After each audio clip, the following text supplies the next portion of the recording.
નમસ્કાર દોસ્તો, સુપરફાસ્ટ તાજા સમાચારમાં તમારું સ્વાગત છે। દેશ, દુનિયા અને ગુજરાતના તાજા, મોટા અને સૌથી મહત્વપૂર્ણ સમાચાર જાણીએ તે પહેલા તમે ચેનલમાં નવા હોય તો ચેનલને જરૂરથી સબસ્ક્રાઇબ કરીને વિડીયોને લાઇક કરી દેજો। સૌથી પહેલા દોસ્તો આપણે વાત કરીએ તો જુલાઈના અંતમાં ભારે વરસાદની આગાહી છે। તો અંબાલાલ પટેલે જે આગાહી કરી છે તે અનુસાર જુલાઈના અંતમાં ભારે વરસાદ પડી શકે છે। તો જેમાં સૌરાષ્ટ્રમાં 30 અને 31 જુલાઈના દિવસે મેઘરાજાનો ભારે પ્રકોપ પણ જોવા મળી શકે છે। તો આ દરમિયાન ભારે વરસાદ પણ જોવા મળશે।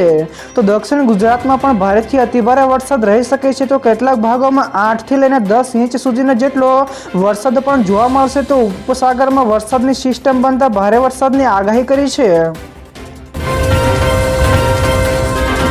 તો દોસ્તો બીજા સૌથી મોટા સમાચાર સામે આવ્યા છે। પરેશ ગોસ્વામીની મોટી આગાહી। તો ગુજરાતમાં હાલ ચોમાસું ધીમું પડ્યું છે। તો આની વચ્ચે પરેશ ગોસ્વામીએ પણ જણાવ્યું છે કે બંગાળની ખાડી આ વખતે સતત સક્રિય છે। તો બંગાળની ખાડીમાં એક બાદ એક વરસાદની સિસ્ટમ બની રહી છે। તો બંગાળની ખાડીમાં છેલ્લે બનેલી સિસ્ટમ ડીપ ડિપ્રેશનના સ્વરૂપમાં છે। તો અત્યારે આ સિસ્ટમ ઉત્તર પ્રદેશ ઉપર છે જે પશ્ચિમ દિશા તરફ ગતિ કરી રહી છે, પરંતુ આજે સાંજે સુધીમાં આ સિસ્ટમને શિયર ઝોન ગુજરાત સુધી લંબાઈ શકે છે। તો 19 જુલાઈથી વરસાદ પણ જોવા મળશે તેવી આગાહી કરી છે। તો દોસ્તો ત્યાર પછી આગળ વધુ એક સૌથી મોટા સમાચાર મળ્યા છે। ઓએનજીસી જામનગરમાં નવી રિફાઇનરી બનાવશે। જી હા દોસ્તો, સરકારી માલિકીની ઓએનજીસી જામનગરમાં 2 લાખથી લઈને 2,40,000 બેરલ પ્રતિ દિવસની ક્ષમતા ધરાવતી નવી રિફાઇનરી સ્થાપવાનું વિચારી રહી છે। તો નામ ન આપવાની શરતી અધિકારીએ જણાવ્યું હતું કે ઓએનજીસી હાલ પ્રસ્તાવિત પ્રોજેક્ટ માટે પૂર્વ શક્યતા અભ્યાસ કરી રહી છે। તો ઉલ્લેખનીય છે કે ભારત વિશ્વનો ત્રીજો સૌથી મોટો તેલ આયાત કરતો અને ગ્રાહક દેશ છે। તો તેનો હેતુ વૈશ્વિક રિફાઇનિંગ હબ તરીકેની સ્થિતિ વધારવાનો છે। તો દોસ્તો બીજા સૌથી અગત્યના સમાચાર સામે આવ્યા છે। તહેવારો પૂર્વે ખાદ્ય તેલના ભાવમાં ભડકો। જી હા દોસ્તો, હવે તહેવારોની સિઝન શરૂ થવા જઈ રહી છે, ત્યારે દર વર્ષની જેમ આ વર્ષે પણ તહેવારો પહેલા જ ખાદ્ય તેલના ભાવમાં વધારો થયો છે। તો ઉલ્લેખનીય છે કે એક માસમાં સિંગ તેલના ભાવમાં 70 રૂપિયાનો વધારો થયો છે। આ સાથે જ સિંગ તેલના ડબ્બાનો ભાવ 2435 થી 2485 થયા છે, જ્યારે કપાસિયા તેલના ડબ્બાના ભાવમાં 110 રૂપિયાનો વધારો નોંધાયો છે, જેમાં કપાસિયા તેલનો ડબ્બો 2270 થી લઈને 2320 રૂપિયા પહોંચ્યો છે। ત્યાર પછી દોસ્તો આગળ વધુ એક સૌથી અગત્યના સમાચાર મળ્યા છે। ભારત બનાવી રહ્યું છે ઘાતક હથિયાર। જ્યાં દોસ્તો ભારત દુનિયાનો પ્રથમ ડ્યુઅલ સ્ટેલ્થ ડ્રોન બનાવી રહ્યું છે, જેના ઉપર રામા નામનું સ્વદેશી કવચ પણ હશે। તો આ ખાસ નેનોટેક કોટિંગ રડાર અને ઇન્ફ્રારેડ સિગ્નલોથી 97% સુધી છુપાવી દેશે, જેથી દુશ્મનોના રડાર અને ઇન્ફ્રારેડ સિગ્નલો બંને બેઅસર બનશે। તો હૈદરાબાદની સ્ટાર્ટઅપ કંપની વીરા ડાયનામિક્સ અને બિનફોર્ડ રિસર્ચ લેબ રક્ષા મંત્રાલયની મદદથી આ ડ્રોન વિકસાવી રહ્યા છે, જે 2025ના અંત સુધીમાં નૌકાદળને સોંપાઈ શકે છે। ત્યારબાદ દોસ્તો ફટાફટ આગળના બીજા સમાચારની વાત કરવામાં તો હાલમાં કોઈ પણ ભારે વરસાદની આગાહી નથી। જી હા દોસ્તો, હવામાન નિષ્ણાત અંબાલાલ પટેલની આગાહી અનુસાર વાવાઝોડાની હાલમાં કોઈ પણ શક્યતા નથી। તો 23 જુલાઈ બાદ રાજ્યમાં ભારે વરસાદ પડી શકે છે અને 28 જુલાઈની આસપાસ પંચમહાલ, વડોદરા, સાબરકાંઠા, અમદાવાદ, ગાંધીનગર અને ખેડામાં ભારે વરસાદની સંભાવના છે। તો રાજ્યમાં હાલમાં કોઈ પણ ભારે વરસાદની સિસ્ટમ સક્રિય નથી, તેથી આગાહી પણ નથી। તો કેટલાક વિસ્તારોમાં છૂટાછવાયા વરસાદ પણ રહેશે, કેમ કે બંગાળના સાગરમાં લો પ્રેશર સર્જાઈ રહ્યું છે, જેથી આ વરસાદની આગાહી કરવામાં આવી છે। તો દોસ્તો બીજા સૌથી મહત્વપૂર્ણ સમાચાર સામે આવ્યા છે। ચીનનો અનોખો પ્લાન। તો પાણીમાં બનશે એઆઈ ડેટા સેન્ટર અને સર્વર પણ રહેશે ઠંડા। જી હા દોસ્તો, ચીન હવે પાણીની અંદર એઆઈ એટલે કે આર્ટિફિશિયલ ઇન્ટેલિજન્સના ડેટા સેન્ટરો બનાવી રહ્યું છે, જે સર્વરને ઠંડા રાખવા માટે પાણીનો સીધો ઉપયોગ કરશે। તો શાંઘાઈના દરિયા કિનારે શરૂ થયેલો આ પ્રોજેક્ટ એઆઈ રેસમાં ચીનને આગળ લાવવા અને કાર્બન ઉત્સર્જન ઘટાડવા પર કેન્દ્રિત કરશે। તો ડેટા સેન્ટરોમાં પ્રોસેસર ખૂબ જ ગરમ થતા હોવાથી ઠંડા રાખવા જરૂરી છે, જેમાં 40% વીજળી ખર્ચાય છે। તો આ ટેકનોલોજી વૈશ્વિક સ્તરે ડેટા સેન્ટર નિર્માણને પ્રેરિત કરી શકે છે। તો દોસ્તો ત્યાર પછી આગળ વધુ એક સૌથી મહત્વપૂર્ણ સમાચાર, પાકિસ્તાનમાં પૂરનો પ્રકોપ. તો અત્યાર સુધીમાં 180 કરતાં વધારે લોકોના મોત થયા. જી હા દોસ્તો, પાકિસ્તાનમાં સતત પડી રહેલા ભારે વરસાદના કારણે પૂરની સ્થિતિ સર્જાઈ રહી છે. તો પાકિસ્તાનના અનેક વિસ્તારોમાં અત્યાર સુધીમાં 253 કરતાં વધારે લોકો ઘાયલ થયા છે. તો રાષ્ટ્રપતિ આપત્તિ વ્યવસ્થાપન સત્તામંડળના જણાવ્યા અનુસાર છેલ્લા 24 કલાક દરમિયાન વરસાદ સંબંધિત ઘટનાઓમાં વધુ 5થી લઈને 10 લોકો માર્યા ગયા છે. તો જ્યારે 41 કે વધારે લોકો ઘાયલ થયા છે. તો પાકિસ્તાનના જુલાઈ મહિનામાં 82% વધારે વરસાદ નોંધાયો છે. ત્યારબાદ દોસ્તો આ સિવાયના બીજા સમાચારની ઝડપથી વાત કરવામાં તો બુલેટ ટ્રેન જમીનનો વિવાદ. તો ગુજરાત સરકારનું જોઈ લેશુંનું વલણ. જી હા દોસ્તો, વડોદરામાં બુલેટ ટ્રેન પ્રોજેક્ટ માટે સરકારી જમીનનો કબજો ન મળતા દિલ્હીથી ઉચ્ચ અધિકારીઓ વડોદરા દોડી આવ્યા હતા. તો માર્ગ અને મકાન વિભાગ હસ્તકોની 17,908 ચોરસ મીટરની જમીન માટે રૂપિયા 174.40 કરોડ એપ્રિલ 2024માં જમા કરાવ્યા હોવા છતાં પણ 2 વર્ષથી કબજો મળ્યો નથી. તો ગુજરાતના અધિકારીઓએ તરફથી જોઈ લેશુંનું વલણ જેવા સરકારી જવાબો મળતા દિલ્હીના અધિકારીઓમાં નિરાશા જોવા મળી હતી.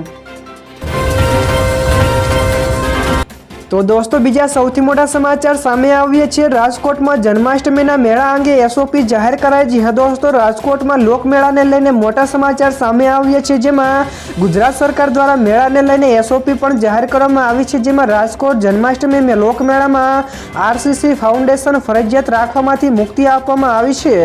તો મેળામાં સોઇલ ટેસ્ટ માન્ય રહેશે. તો આ સાથે જ અન્ય ઘણા બધા નિયમો પણ સ્થાનિક તંત્ર લઈ શકે છે. તો દોસ્તો ત્યાર પછી આગળ વધુ એક સૌથી મોટા સમાચાર મળ્યા છે. સાબર ડેરીના વિવાદ અંગે આમ આદમી પાર્ટીની એન્ટ્રી. જી હા દોસ્તો, સાબર ડેરી ભાવફેર વિવાદમાં આમ આદમી પાર્ટીએ હવે એન્ટ્રી કરી છે. તો આમ આદમી પાર્ટી મોડાસામાં ખેડૂત અને પશુપાલક મહાપંચાયત કરવા જઈ રહી છે. તો 23 જુલાઈ અરવિંદ કેજરીવાલ અને પંજાબના મુખ્યમંત્રી ભગવત માન ગુજરાતમાં આવવાના છે. ત્યારે હવે આમ આદમી પાર્ટી દ્વારા સાબર ડેરીના ભાવફેરના વિવાદ અંગે એન્ટ્રી થઈ ગઈ છે. તો દોસ્તો તમને જણાવી દઈએ કે 24 જુલાઈ ડેડિયાપાડામાં કેજરીવાલ અને ભગવત માન જનસભાને પણ સંબોધન કરશે. તો ઉપરાંત ડેડિયાપાડામાં પણ ચેતર વસાવાના સમર્થનમાં સભા કરશે.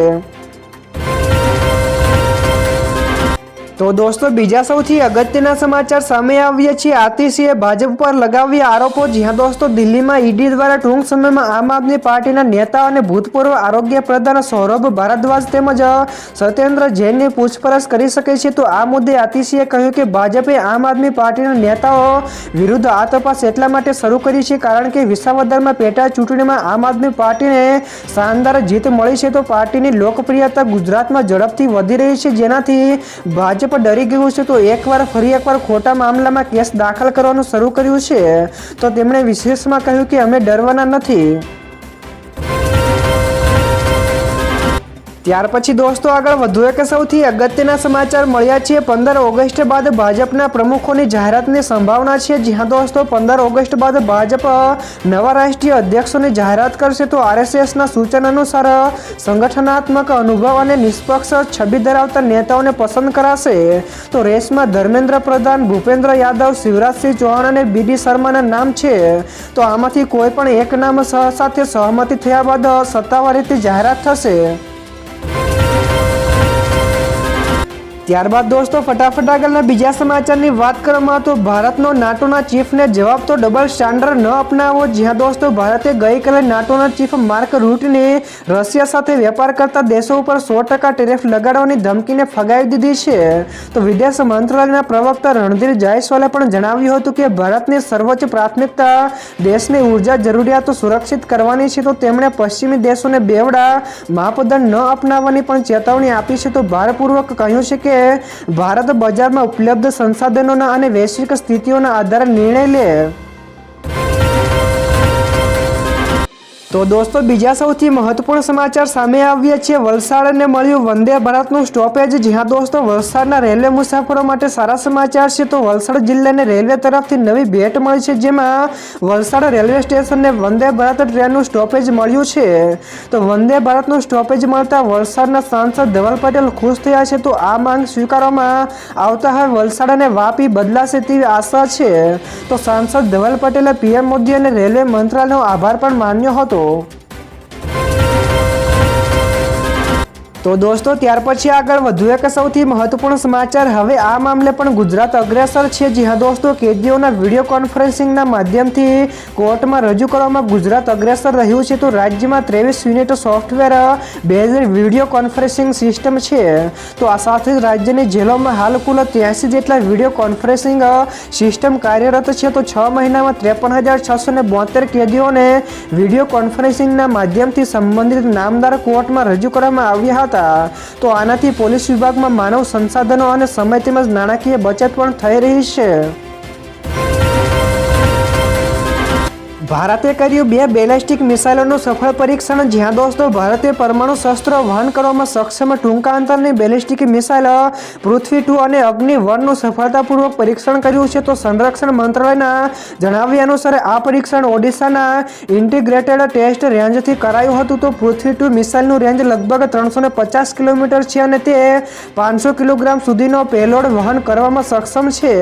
તો આ સાથે જ અગ્નિ-1 મિસાઇલની રેન્જ 700 થી લઈને 900 કિલોમીટર છે અને તે 1000 કિલો પેલોડ વહન કરી શકે છે.